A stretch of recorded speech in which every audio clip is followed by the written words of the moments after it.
Hey everybody, this is Heidi, and you're listening to the Successful Fashion Designer Podcast. We all know that the fashion industry is brutally competitive and it takes loads of hard work to get ahead. The problem is that everyone's secretive and tight-lipped about their ways. After working as a designer and educator for over a decade, I wanted to help break down those barriers and bring you valuable knowledge from industry experts, and this show is exactly where you'll find that. Whether you're trying to break into the fashion world, make yourself more marketable, launch your own label, or become a successful freelancer, we'll help you get ahead in the cutthroat fashion industry. This is episode 9 of the Successful Fashion Designer Podcast, and today I'm chatting with Tracina and Lauren, founders of The Sales Concept. With a collective 25 years of experience, they teach designers how to grow their wholesale fashion business and maximize profits. During our conversation, Lauren and Tracina share the best way to merchandise and price your collection and why this is crucial to your success, how to find and reach out to buyers without sounding salesy, what to do when you finally get the meeting, and the best etiquette on following up with your prospects.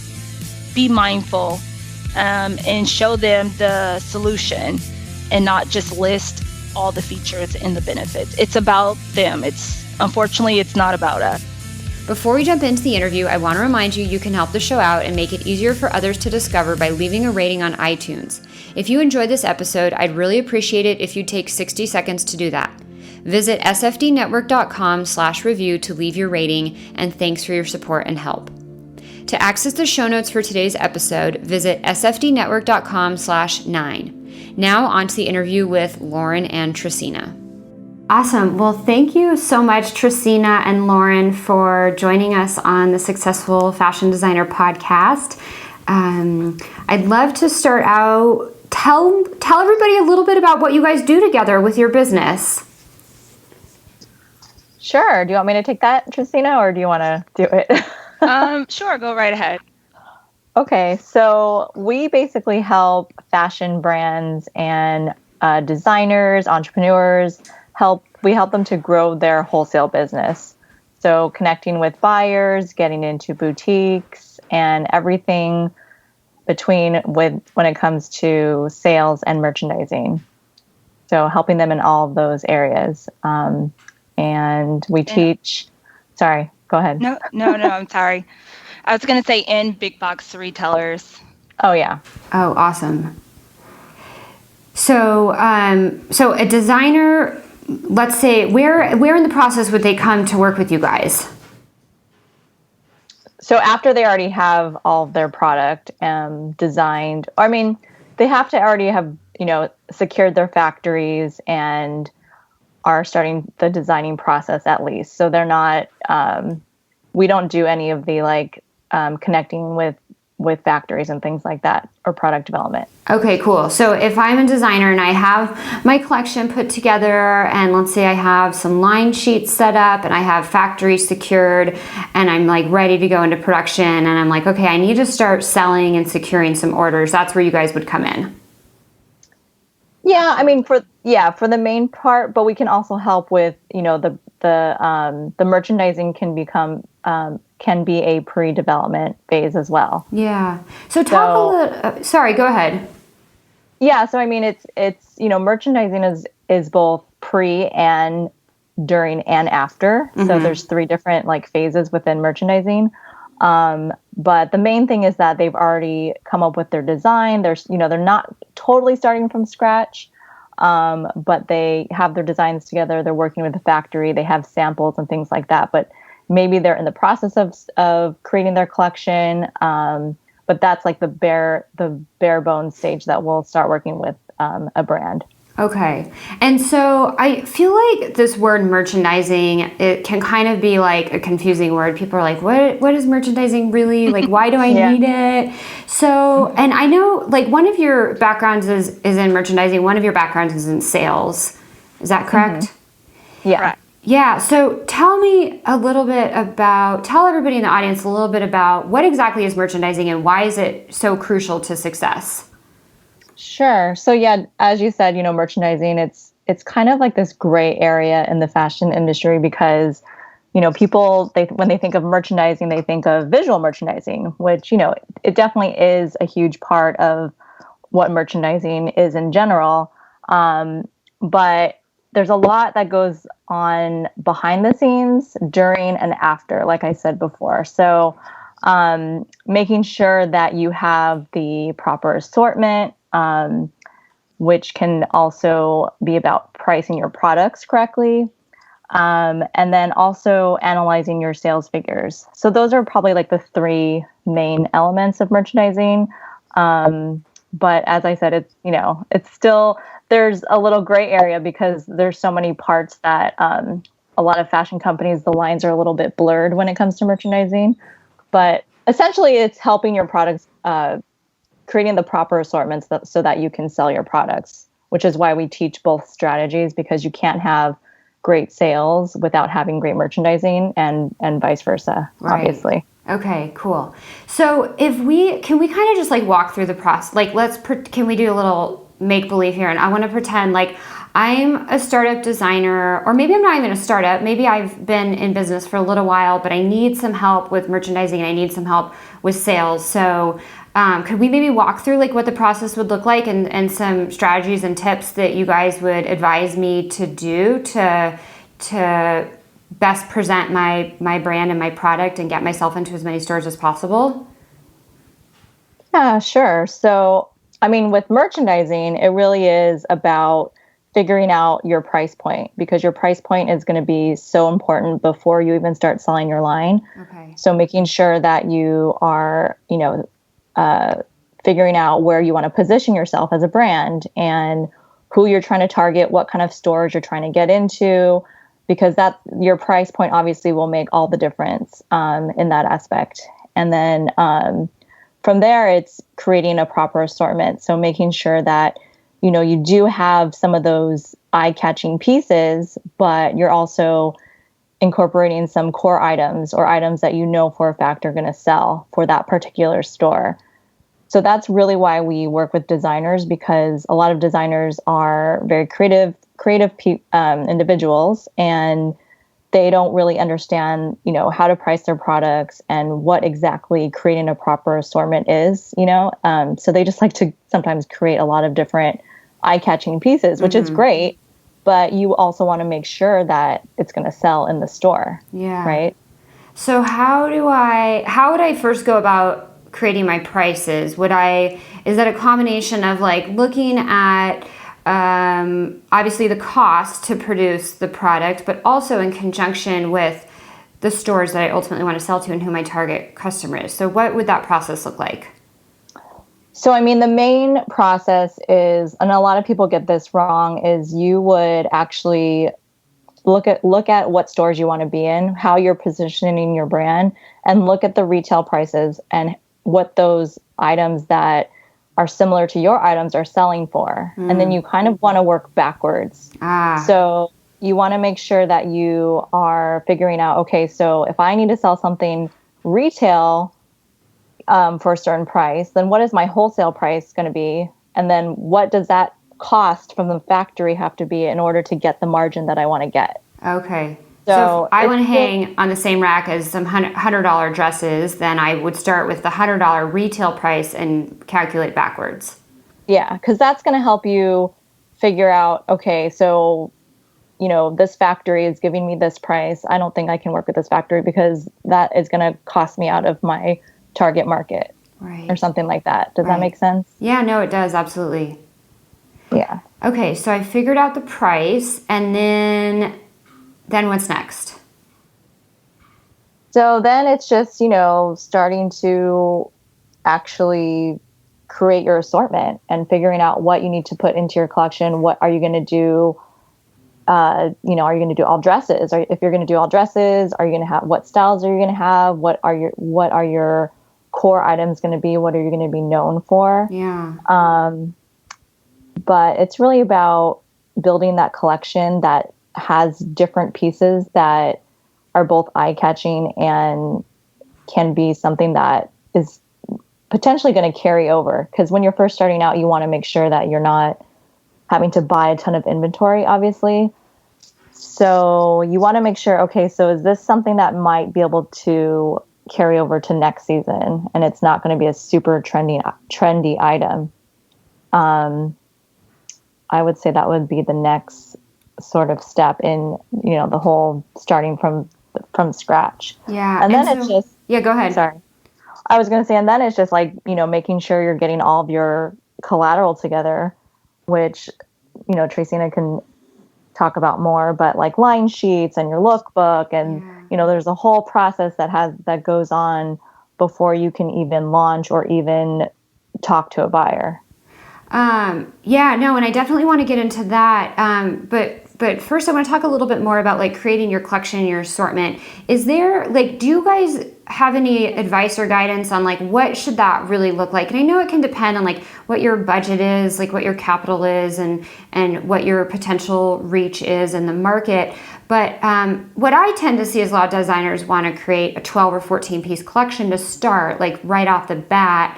And I don't, without, answering the question for you, to me that always seems a little bit high. So what's your guys' advice on like where to start? Like how many pieces should I really be introducing and launching? And I know you mentioned like a few statement pieces. I've also heard them referred to as like sort of roadmap pieces. And then you've got your essential core items that can hopefully carry over and be a little bit more bread and butter. So what do you suggest that like initial starting package to look like? I mean, I think, like you said, it really does depend on your budget. If you have a decent amount of, amount saved that you know that you want to create a collection, I would say go for it. But I would also say if you are, trying to go as small as possible, then yeah, maybe just start out with a 3-piece collection, but you have to make sure that those pieces are going to stand out. They're not going to just be, maybe that's not where you start in terms of just creating core product. I would do something that would really stand out. Because if you're just going to create, a basic white blouse, I mean, what's going to stand out with this basic white blouse that it's going to be so eye-catching that buyers are going to have it? Right. I mean, so your collection has to be so big to allow room for those core items with having enough substance to have these eye-catching, like, gotta-have-it items. Yeah, I mean, I think that when you're first starting out, and if you only have room for 3 pieces, and that's what you want to start with, that's totally fine. I mean, if you think of someone like Diane von Furstenberg, who started out with like a wrap dress, it just has to be something that like is so different. You know what I mean? Yeah. And then from there, you can start building upon like what would be your core items and what would be, more of a fashion item. But I think it's totally fine to start out with a very small collection. It's probably smart, actually. Yeah, and just kind of test the waters and see how everything goes. Mm-hmm. Okay. Yeah. Okay, so I've kind of figured out the price point by working backwards, and we then put together a collection. Let's say we're just starting with like 3 to 5 pieces. And so now what? Do I put together my line sheet and I start trying to pre-sell to buyers with some samples? Yep. I would say that would be the next step. Okay. What do you think, Tracina? Yes, and then that's when the designer will come to me, and then I will assist them.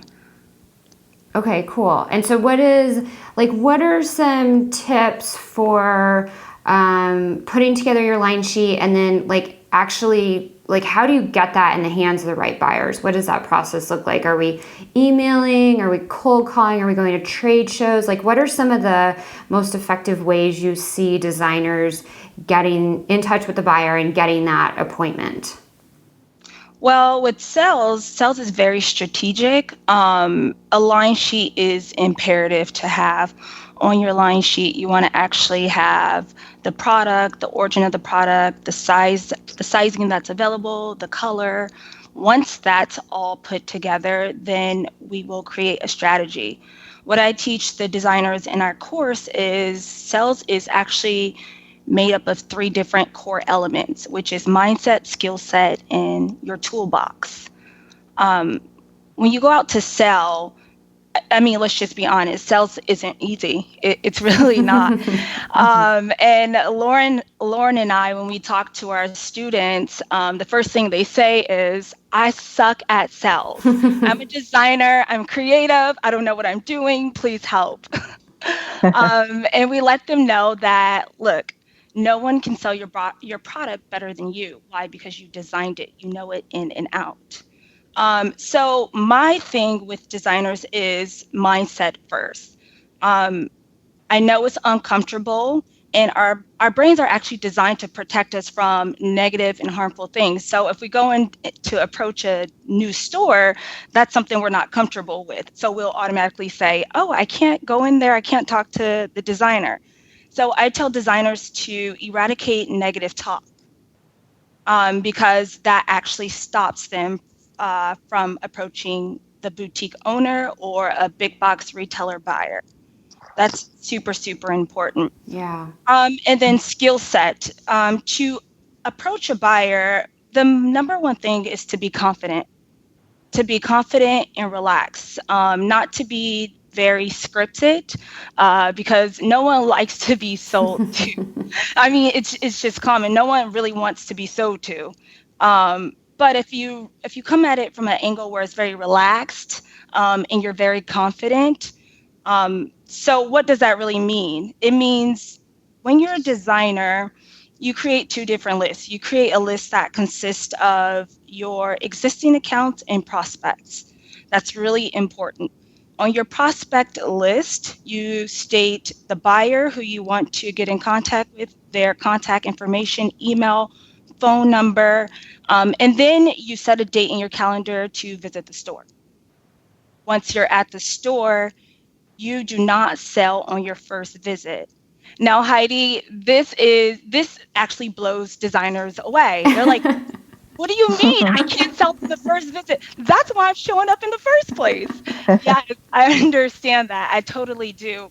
But again, sales is all about relationships. Yeah. It's imperative to build that relationship. And it's really hard and difficult to build a relationship when you first meet someone and say, hey, I have this wonderful product. Do you want to buy it from me, please? I know it's going to fit in your store and your end consumer is going to love it. Yeah. That's not how you create a relationship. And that's actually alarming. The buyer isn't expecting you. They don't know who you are, and they don't know what your brand is all about. So what I urge designers to do is before they go to prospect any store, do their homework.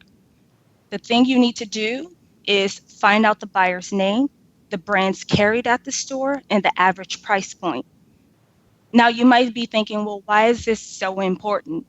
Because when you show up to that store, you're going to be ready when you approach the buyer.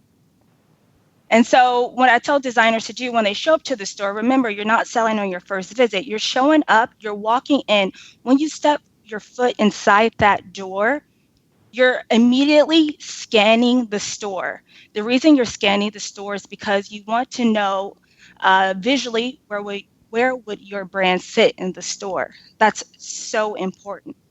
Once that is done, then you browse the store. When you're browsing the store, you're touching fabric to make sure that your fabric is up to par.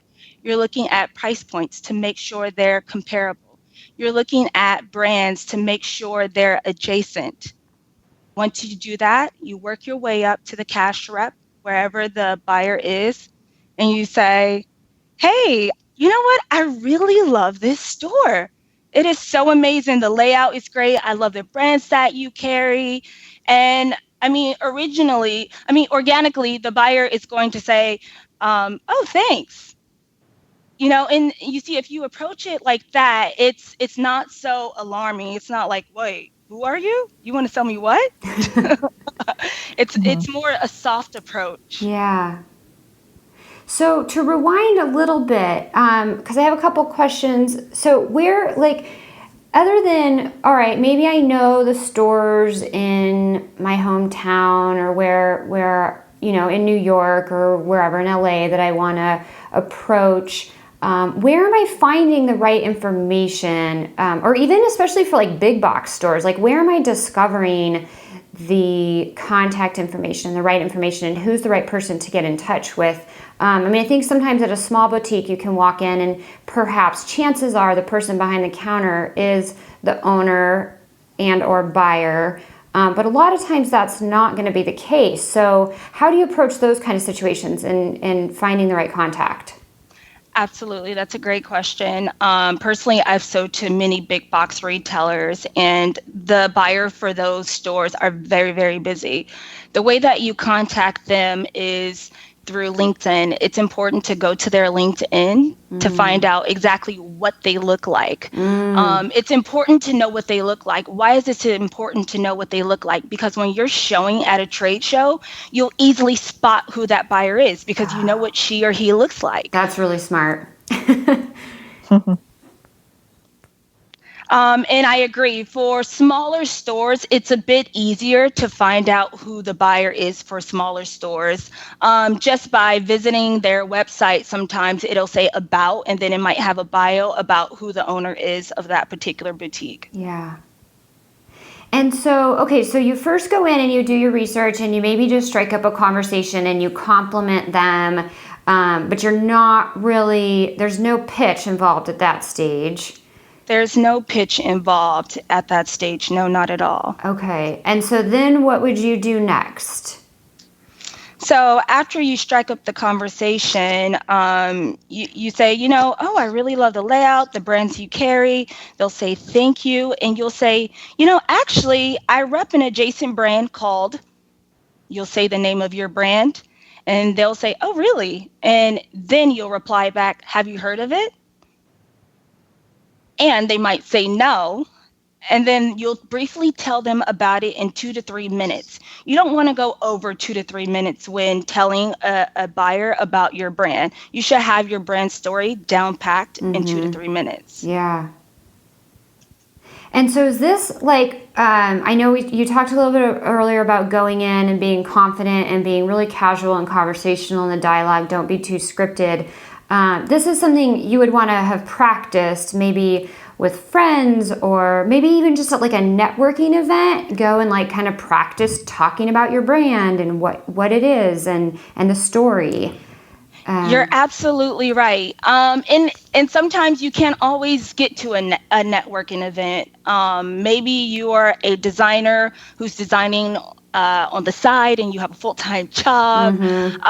What I also suggest is, and it might sound silly, but practice in front of the mirror. Oh, yeah. Or videotape yourself. Call a friend up. Record yourself. If I want to leave a voicemail for a buyer, I record myself and listen to it over and over and over and over. That's awesome. Until it sounds okay. And then I'm confident enough to call the buyer. And if he or she doesn't answer, then I'll be fine when I leave the voicemail because I practice. Yeah. Oh, those are great ideas. Okay. So if I'm going to small boutiques where I might be able to get the buyer in person, I go in the first meeting, I just introduce myself and I tell them some great compliments about the store, and I kind of like introduce the brand and tell them a little bit about it and see what they know if they don't know anything, and then what's the next stage after that? Okay, so you tell them about the brand in 2 to 3 minutes, nothing over, and you hand them a business card. Now, the thing is, you don't want to take up too much of their time. You want to be very mindful on how much time you spend at the store because they might have customers in their store. Yeah. So you probably want to also be mindful about what time and day you go to then. Oh my gosh. Yes. So the best time to go into a boutique is at 2 to 3 o'clock. The time to avoid is after work, so after 5 p.m. and on Fridays. Okay. All right, so I give them my card and then... Give them a card and then before you leave, it's imperative to ask them a question. So you might be thinking, well, what question do I ask them? So you'll say something like this. Before I get out of here, I want to hand you over my card and ask you a really quick question. What do you typically look for when you're buying for, let's say you sell hats? What do you typically look for when you're buying hats? And they'll let you know. And so that question is so important because that question and that answer is going to prepare you for your next visit. Ah, right. Okay, very smart. Okay, so now let's pretend, like, what would they say? I don't know much about hats, but what would they say? They might say, oh, I really want super trend forward, or I don't know, it would hopefully be an answer that is something you could connect with your offering. Yeah. And you can say, oh my gosh, that sounds really good. Well, I can't wait to connect with you in the near future. Again, it was really nice meeting you. And when I'm in the area, I'll stop by again. Okay. So after that, you go back to your office and let's say they say, I'm looking for superior fur felt hats in navy, gray, and black. And I want to make sure that it's one size fit all. And you're like, oh my God, I have that. And so what you do is you go back to the drawing board and you say, but I have 50 different hats. How do I choose? So what you're going to do is choose. That's when merchandising come in. You look back at what they currently sell in the store, and you choose. You do not inundate the buyer with too many things. You choose maybe 5 to 10 different things to put on a custom line sheet. You're making a custom line sheet at this point, because when you send a buyer too many things at once, they can become overwhelmed and then immediately put on the brakes and say, this is not for me. So what you'll do is send them a line sheet with maybe 2 black hats, 2 navy hats, and 2 gray hats. And they're all adjustable, US made, because you notice in their store, it's all US made products. So you don't want to send anything from China because you know they're a big supporter of US made goods. Mm-hmm. So you send that over. And in an email, you say, hey, it was really nice meeting you. Below I attach, thanks for the information. Below I attach some options that I think will catch your attention. And then they'll open it up. They might not respond back to you, but that's okay. It's okay because 1, now they know who you are. 2, they know exactly the name of your brand, what your brand stands for, your brand story, and they know what your product looks like. Mm-hmm. So that sets the foundation into getting into a store. The relationship has started. Okay, so, and I love the sort of like nice flow of events that this all goes through. But going back a little bit, what if the answer they gave about the hats was really specific? Do they typically give an answer that's that specific? I don't know anything about sales. I mean, I work on the back end. I design product, I get it made and manufactured overseas, and then my clients take it and run with it from there. So I don't know much about being on the front line. Do buyers really say something that specific? And if they do, is there a good chance that maybe you don't have something in that offering, especially if you're a small brand starting out with only 3 to 5 pieces? And what do you do then? I'm actually really happy that you asked that question, because some buyers do and some buyers do not. And the buyers who do not answer your question are suspects. They're not real prospects. So that means that, 1, you might be wasting your time if they can't give you a clear answer. Okay, so that's a way to weed people out who are like really wishy-washy. Absolutely. Mm-hmm. And if you only have, let's say you're a new designer and you only have 6 items, send the buyer your number 1 performing item that that's proven. Okay. And just send them 1. Send them 1 or 2. I would say if you have a collection that consists of 6 different items, I would send them 2. Okay. Just send them the top 2 performing ones, or the top 2 that I think would fit based on what their answer was. Right, because people like choices, but they don't like too many. Yeah. Mm-hmm. Okay, and so I prepare the custom line sheet and I send it over based on their answer. If they gave me a really wishy-washy answer and they were super vague and maybe just didn't really care to tell me what they're looking for, then I might want to just stop then. Otherwise, it's just a waste of energy. So I never encourage a designer to ever stop pursuing an account unless the buyer tells you flat out no, they don't want to buy from you. Oh, okay. So we are getting pretty assertive here. Yeah. Okay, so you keep going until you literally get a flat no. I love that. I mean, we're in sales. Yeah. I mean, we're nice. Definitely, we're always nice, but you're in sales. And that's where I think it gets really scary. Like going back to the whole mindset and the confidence thing, it can get really scary and almost it can tear away at you of like, oh, I sent out all these line sheets and nobody even wrote back to me, or I talked to the buyer in person, they just didn't seem interested. But you just have to keep trudging forward and have the mindset of, I got this.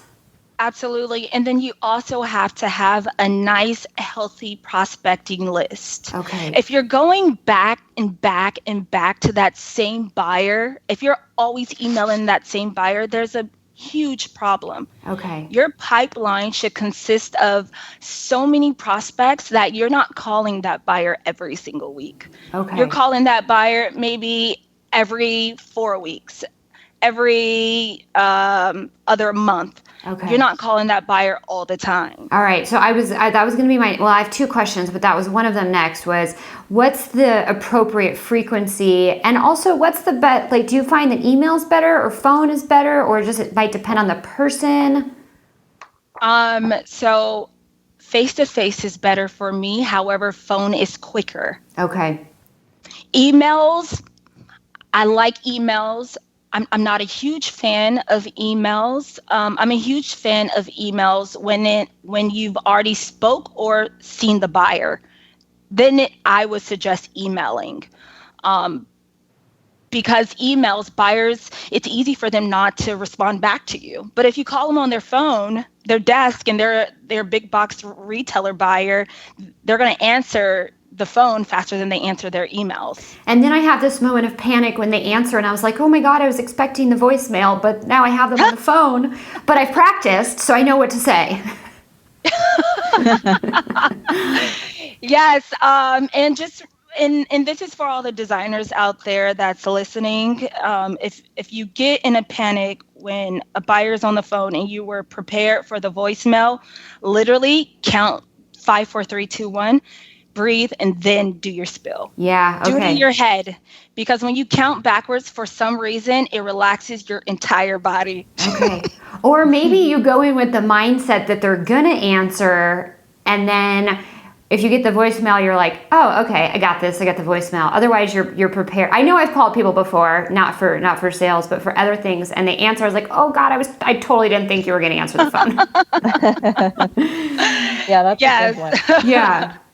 I suggest always be ready. Okay. You never know when the next opportunity is right in front of you. So if I can't get in front of that buyer in a real physical environment, you suggest my first, I'm just going to cold call them initially and would I leave a voicemail, or would I maybe call a couple times and then give up and leave a voicemail, or try a couple times to get them to answer? What are your thoughts on that?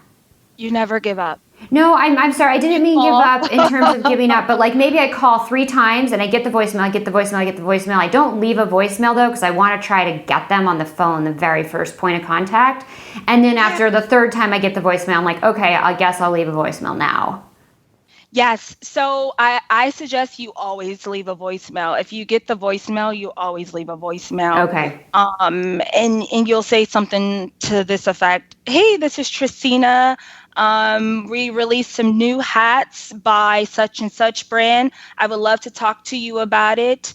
You can reach me at, then you say your phone number. Sure. Most likely they will not call you back. Right. Okay. But that's okay, because at least they know your name now, and at least they know the name of your brand. The whole thing with sales is that you want to make sure you're front and center on that buyer's mind. You make sure that buyer do not forget who you are. Okay. So I leave them a voicemail and they're never going to call me back. And then would I follow up that voicemail with an email to then send the line sheet so they have something to look at? Yes. So you send a line sheet according to so you're approaching this as if you're an inside sales. Okay, so you can't physically get to the location. So you call the buyer up, they're not answering, you leave a voicemail. And then you follow up by sending a short email, no more than 4 to 6 sentences, double spaced, Okay. with the question at the end of the email. And then you will insert a custom line sheet based on their website and their website aesthetics. Okay. And then you don't want to, remember, put too many things on the line sheet. So you want to list maybe anywhere from 4 to 10 things on the line sheet according to their website. And again, this is where the merchandising comes back into play of like how to pick the best pieces that are going to fit. Exactly. So how, like, are you just kind of looking visually and picking what do you think would look the best based on price point and aesthetic?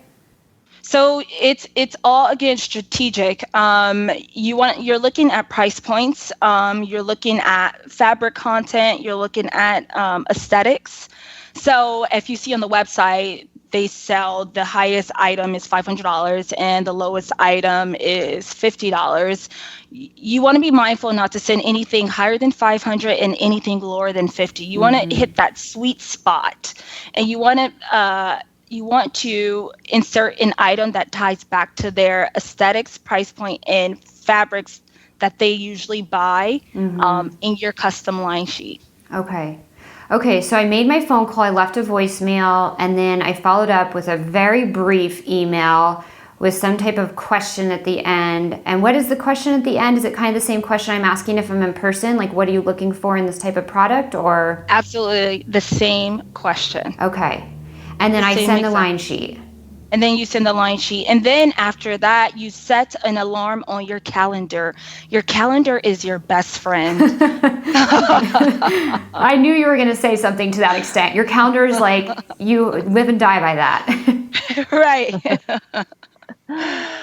So if you haven't heard from the buyer within a week, say, for instance, you emailed them on Monday and you haven't heard from them and it's Thursday afternoon, it's okay to email them back on Friday morning. Okay. And from there, then, would you go into the follow-up once a month routine? Yes, absolutely. Okay. And then would that be the same for the like the small boutique buyer where you walked into the store and you had your first initial conversation and then you followed up with an email maybe later that day or the next day? Would you go through the same process? It's with that buyer? Similar process unless you live in the neighborhood. If you live in the neighborhood of the boutique and you honestly are passing by, pop in. Yeah. Just say hello. Ask them how things are going. Yeah. And so, so I'm making all these inquiries, but to rewind a little bit, you said make sure you have a really, really healthy prospect list so you're not over pestering the same people. So how do we go about building that list? Is it really just a matter of Googling and finding these boutiques? And that seems like a really manual process. Are there some tricks to building the right list? I'm a strong believer in Yelp and Google. However, if you clearly do not have the time because you have tons of tasks on your list, then you can actually buy a list from a company. Okay. And are there is that a pretty legit way to go? Are those lists pretty accurate? That's a good deal? They're pretty accurate, but they're pretty pricey as well. So, like how much are we talking? Well, it depends what you're selling. Okay. It depends on my category and my price points. Right. What would be a range? What'd you say? What would be like a range? The list can go anywhere from $300 up to the thousands, depending on what you're selling. So if you're selling some really extravagant gowns, then it's going to be high. You want to get into these beautiful stores, then yeah, it's going to be high. Okay. And where would I go to buy a list? So you can get lists through trade shows. Oh, okay. Mm-hmm. So if I find a trade show that's kind of in my market, then I could look on their website or contact them and see if I can get their buyer list. Absolutely. Okay. All right. So I built my list, maybe manually using Yelp and just kind of continually searching and discovering new stores that I want to sell to. Yeah, go ahead. Sorry. Also, I just want to say that designers can utilize other adjacent brands' website and check out their stockists and go Oh, on there and smart. see where they're selling to. Yeah, I've actually heard that strategy before. I forgot about that. Hmm. But go to your competition, or maybe not competition. Use that word adjacent. I like that a lot. It's like your complementary products. Perhaps it's competition, but maybe not. And see where they're selling, and then just pull their lists. Absolutely. Okay. All right. So then what was next? So where were we? So we're doing a lot of follow-up once a month. We've got everything on our calendar. And then how are we actually are we just continuing to call them and trying to get an appointment, or to just get a step further? What usually happens next? So you can show up, or you can send press. So send relevant press. That shows that you're credible if you're Smart. sending press. And again, you want to trickle in press. You don't want to send, 20 articles when you were featured. You're trying to show them that you're credible. Okay. So instead of just continually hawking your product at them, you're also like, hey, look, I got featured, and that gives you validation.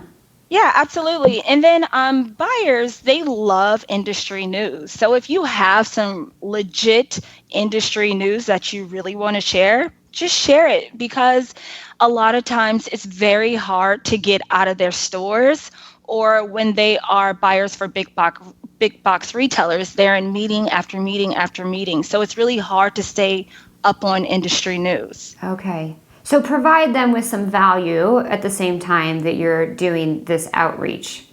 Absolutely. And is this all manually one-off emails, or do you suggest starting an email list using MailChimp or one of the platforms out there?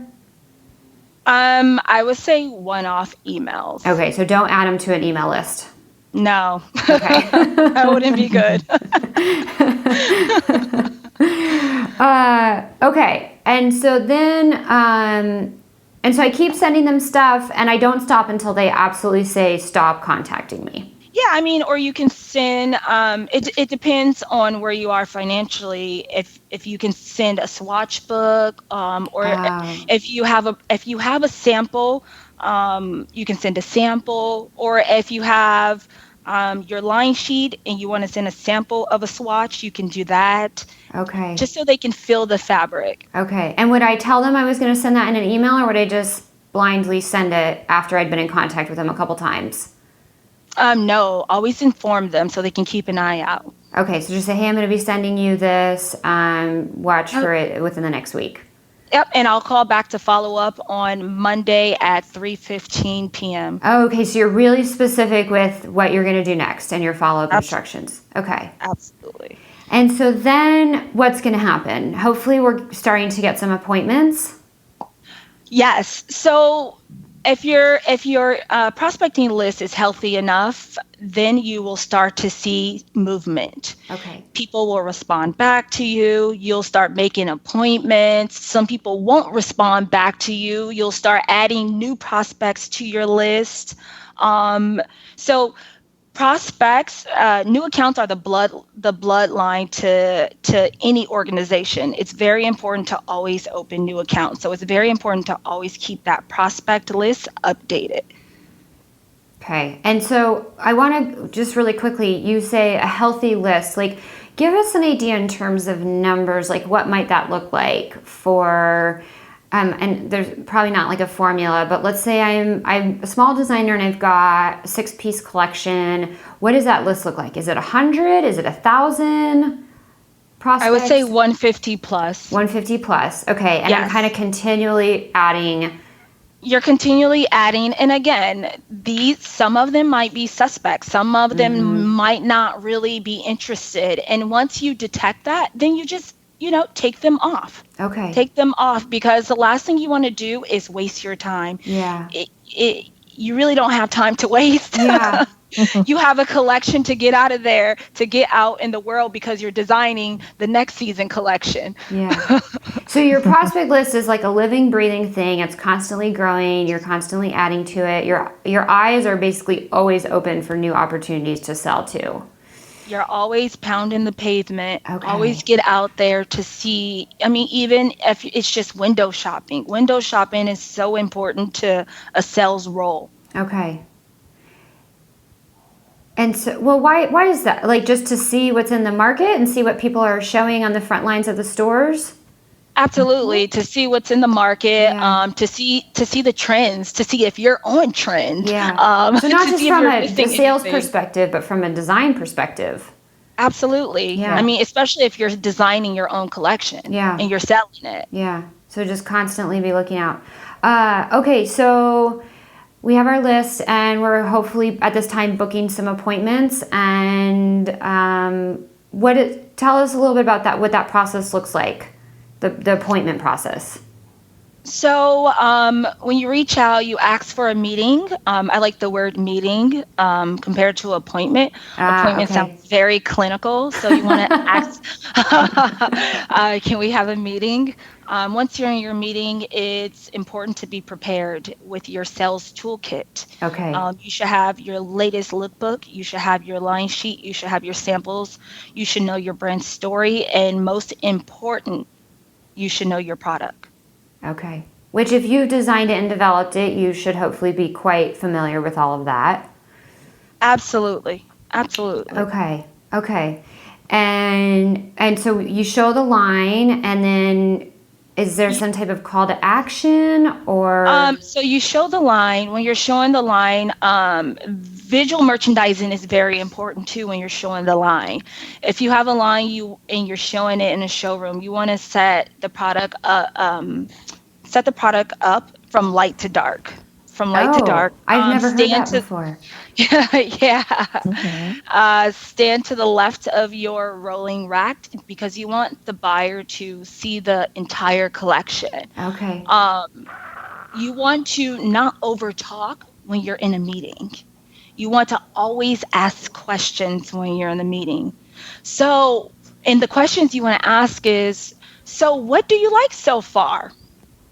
Okay. You're asking them something, what do they like? So they can't tell you anything negative. Oh, I love that strategy. That's so smart and simple. And so when they tell you what they like, you say, fantastic. And what you're going to do is pick it up and put it to the side. Okay? Yeah. And so they'll tell you maybe about 4 or 5 items, and you have those 4 or 5 items to the side because you're going to use those 4 or 5 items in the next few minutes. So you're going to say, okay, so this is what you like. I think it's a great selection thus far. You get your order pad out. Okay, so you almost just assume you're like, I'm ready to write this order up.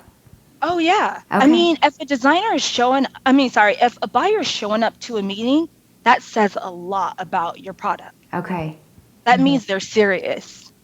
So you too need to, as a designer, need to be serious and have your order pad ready to write the order. Okay. And then again, you want to not over talk. You want to let them talk more than you're talking because you want to get their feedback because their feedback is very important for your next collection that you're designing. It's important because you went after this store, you like this store, so you want to go after more stores that look like the store who's in the meeting with you. Yeah. Now, what if because you can get an in-person meeting if you happen to be physically located within a reasonable distance, but how do you do this if you're located remotely? The same exact way. You send them samples if you can, if it's in your budget. Okay, you mail them a box. Absolutely. And then once you do that, you say, okay, Tim, I'm going to call you Monday at 11:20 a.m. so we can go over the samples that I sent to you. Okay, you just talk through it on the phone. Yep. Okay, and you ask them, okay, well, you're taking a look through everything, and tell me, what do you like? Yeah. Yeah. All right. And then they'll tell you what they like. And again, you're there with your order pad and you say, okay, well, let's write up the order. These are the delivery dates. What color do you want? What sizing do you want? And then that's it. And then you just have to make sure you deliver. Oh, yeah. And on time. Yeah. Yeah. Talk a little bit about that, because that's a very scary space. It's a very scary space. Delivering on time is very, very essential for many different reasons. If you fail to deliver on time, it can mess up the entire selling cycle. So if you're supposed to deliver in February and you deliver in June, realistically, the buyer doesn't have many months to have the product on the floor. So they might be hesitant to pick you up next season only because they didn't sell your product. They didn't have enough time to sell your product. And so they're left with so much stock. And so next season, they probably don't want to pick you up again. Yeah. And so, I mean, a lot of this is quite a bit of work and can feel, It is. as we all know, going into our own endeavors, we're all trying to wear so many hats.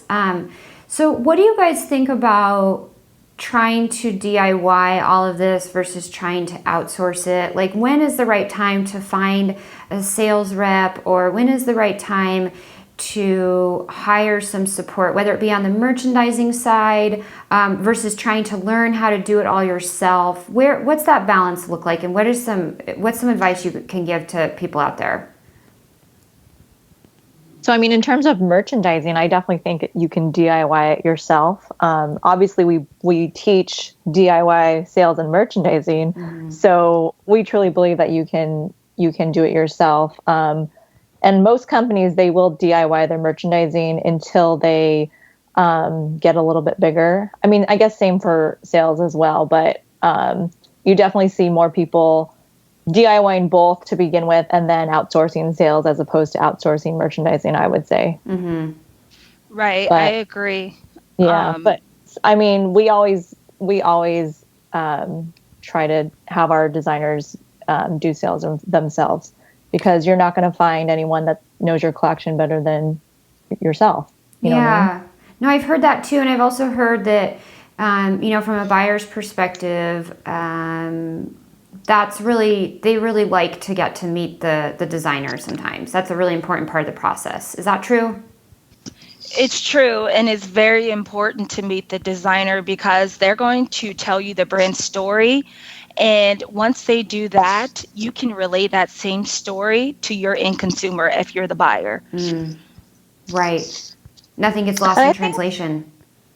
Yeah, and I think buyers are looking for the next big brand. And so when you're just starting out and you're actually the designer, it's kind of like a little bit more of like an exciting time, you know what I mean? As opposed to like if you are just hiring a bunch of sales reps that don't even really know your brand or have the passion for your brand and things like that. I just think that it's just a little bit more authentic to the whole process. You know what I mean? Yeah, no, I do know what you mean. And I think there's a tremendous amount of value in that. I think, like you said at the beginning, Tracina, it's this sort of strapping on our boots and going out there and pounding the pavement and getting ourselves comfortable going through with these interactions and increasing our confidence that we can do this even if we don't hear back or we hear no. It's one of those things you just have to keep moving forward. Exactly. As tough as that can be. Yep. Awesome. So I'd love to just know from each of you, Lauren, what are some of the biggest mistakes you see designers making in their merchandising, and how could they avoid those? The biggest mistake I see is probably when it comes to their pricing. They're not pricing their product appropriately. So they're either A, not taking into account margin enough, like they're not making any money, or B, they don't really know where their brand is being positioned. So their prices are kind of like neither here nor there. They just kind of make up some price. Yeah. And so, when you're trying to get into a specific store, if your price doesn't really make sense for the price points within that store, it's kind of hard to determine where your product is going to fall in line in that store. And so buyers, they want it very simple. They don't want to second guess like, oh, how is this going to fit into my store because this price point doesn't really make sense for the product. another mistake I can think of is perceived value. So just because something looks a certain way doesn't necessarily mean that you can price it for that price point. But at the same time, they don't take into account, which is kind of a little bit more of an advanced strategy, which is your weighted margin.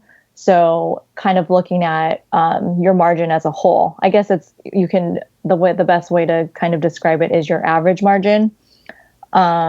Because chances are there's going to be some styles that you can sell for a little bit higher and make a little bit more margin, and some that you can't, that you're going to probably take a hit on margin just because based upon the competition of the actual style. Right. And so it averages out.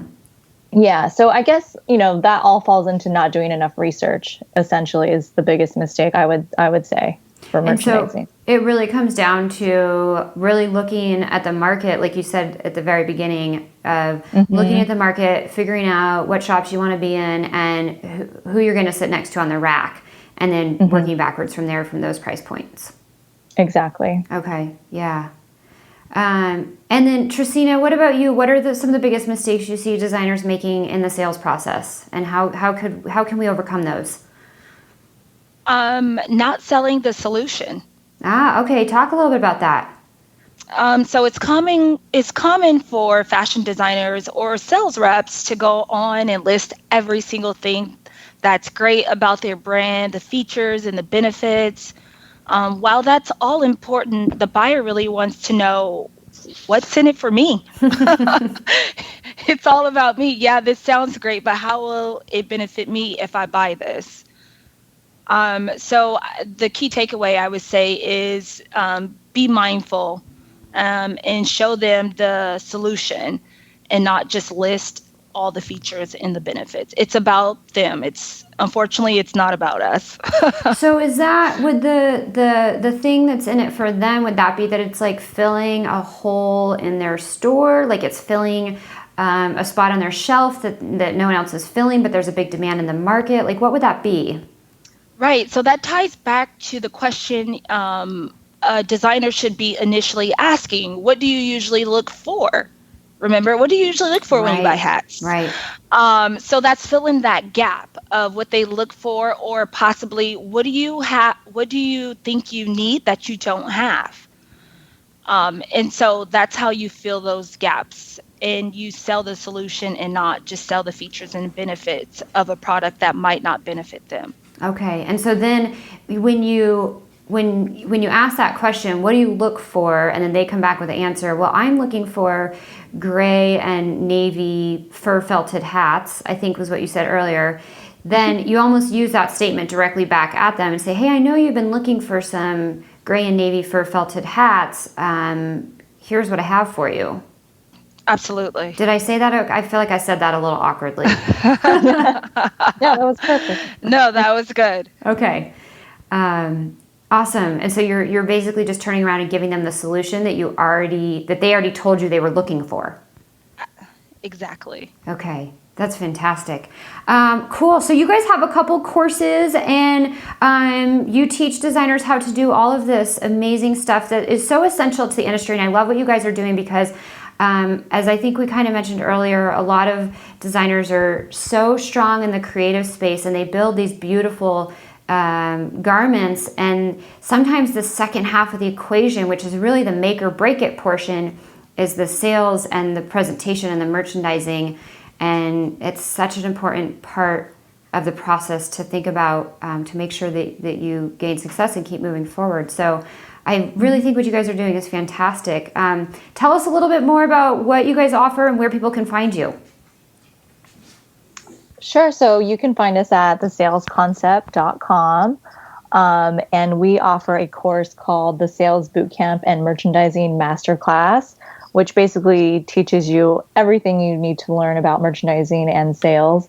And, as I said before, the reason why we are so passionate about both of these topics is because we truly believe that you can't have one without the other. Yeah.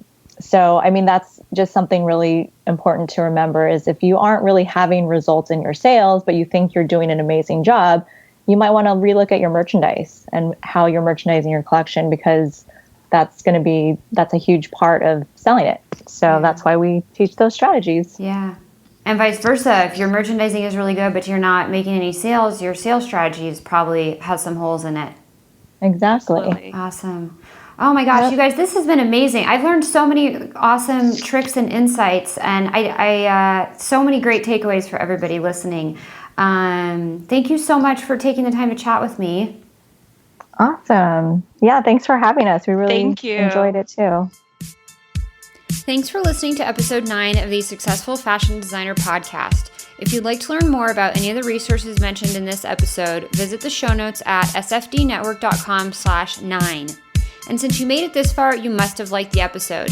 If you can take 60 seconds to leave a review on iTunes, it helps the show a lot and makes the podcast easier for people to discover. It's super easy to do, and I'd really appreciate it. Visit sfdnetwork.com/review to leave your rating, and thanks for your support and help.